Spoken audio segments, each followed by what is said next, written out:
Hey guys, in this video I'm making a tier list of the dungeons for Season 2 of The War Within, and some quick thoughts on how puggable they are. Disclaimer, this is just my own serious opinion that is subject to change when PTR patches wrap up, and the first couple weeks of dungeons are live. As Mythic Plus groups figure out strats and routes, these dungeons could be better or worse than I'm listing here. Let's get started. Workshop. Seems like a pretty solid dungeon. There are a couple changes that add some new difficulty, but it's not that different from BFA. The new ground animations that Blizzard put in makes the mechanics a lot easier to deal with, like clearly showing how far away from crates you need to be for Cujo.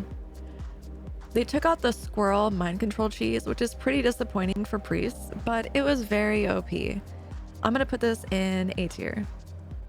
Theater of Pain. You can still CC skip the first pack like we did back in Shadowlands. If your group can soothe the AoE rampage from the big trash mob, you can drag it into the first boss and save a lot of time. The first boss does have a lot of changes that I can see being difficult in pugs, especially with the ground mechanic spreading everywhere if people don't stack. Kultharok is a completely different boss fight now. There's no more grippy hands, and there's orbs that fly around the room. There's no longer a safe spot strat for range at the entrance from early PTR, so it's movement heavy. Otherwise, pretty easy fight if you kill adds and dodge. Rest of the bosses in the dungeon are pretty much the same. Considering the difficulty of other dungeons, I'm gonna put this in S tier as long as you can live through some spicy trash pulls. Motherlode. This is my least favorite dungeon. I avoided pugging this dungeon in BFA, and I might be doing that in Season 2 as well. The trash hits ridiculously hard and their AoE damage is nuts. Bosses themselves aren't very hard, but it's so easy to butt pull, overpull, and waste so much time just on trash. There's a lot of hidden mines in the ground that can get you stuck in combat forever. Can't res, can't mount, can't stealth.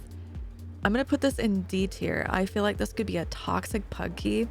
It's very easy to get out of control and waste time, even with skips and routes planned. Floodgate. I think this dungeon could be really fun, to be honest, though it could be frustrating in pug groups because it is a brand new dungeon. The boss fights are really fun mechanically and they require a lot of thinking on your toes. Trash wasn't too difficult, though they've changed where some of the crates are recently, making some pulls required.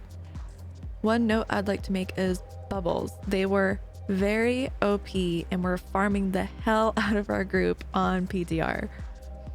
I would put Floodgate in A tier, but this place could be painful in pugs and tight group coordination is required. So B tier goes.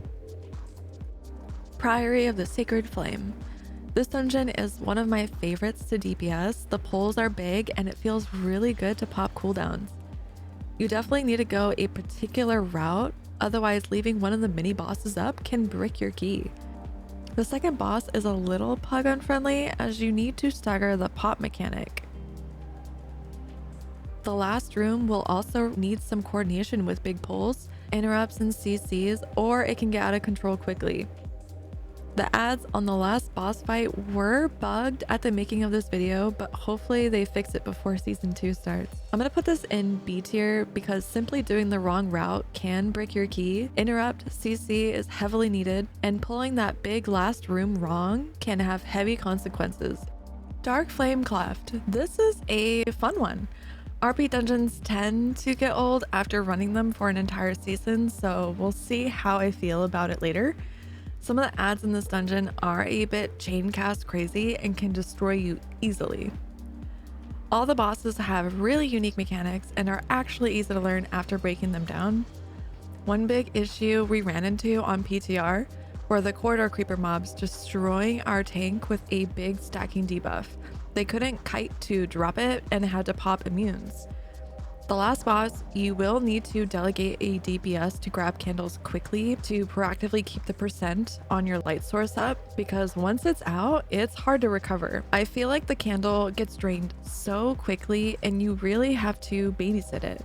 This boss doesn't seem too pug friendly unless you find someone who is a experienced candle runner. With all this considered, I'm putting it in C tier. This place will be hard in pugs with so many mechanics to keep track of and micromanage. Cinderbrew Meadery. Cinderbrew was the hardest dungeon to complete on PTR. though it could be like another Dawnbreaker situation where it was difficult and buggy, but tuned to be an easy key later on. The first boss, Brewmaster Aldir, kept bugging out, and we kept losing our cups to soothe the brawlers, making that phase impossible. I could see Holy Paladins and Fistweavers or Disc Priests having a hard time dealing with that phase as well. Ippa was a pretty intuitive add and watching feet fight. Busby seemed overtuned and was destroying our tank. And it was easy to fall behind on Cinder Bees and barrels. I hope this dungeon gets tuned more, as the multiple groups I ran with on PTR did not complete this dungeon. Overtuned and buggy as of this video, and despite being a fun themed dungeon, it's gonna be in D tier. The Rookery. Rookery seemed pretty straightforward, watching feet, dodging mechanics, or managing debuffs. The pull-in trash mobs can get a little dicey if there's a circle that goes out around the same time. We also wiped on Voidstone Monstrosity due to heavy damage going out while being so spread, but overall the dungeon seemed solid and very doable. A tier for puggability. And that's it for my Season 2 of the War Within dungeon tier list.